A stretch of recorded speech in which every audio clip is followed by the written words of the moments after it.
kabisado na ni Ed ang lugar na ito.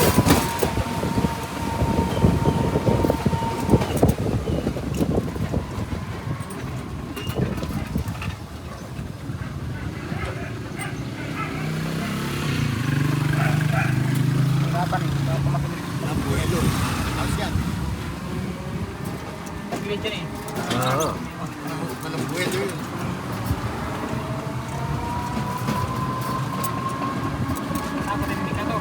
Ha? Hindi araw.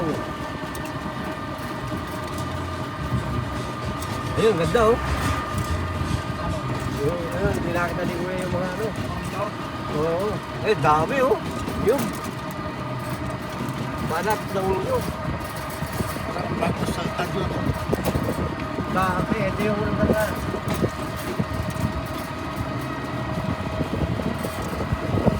Yan, ito yung pinasok natin. Yan.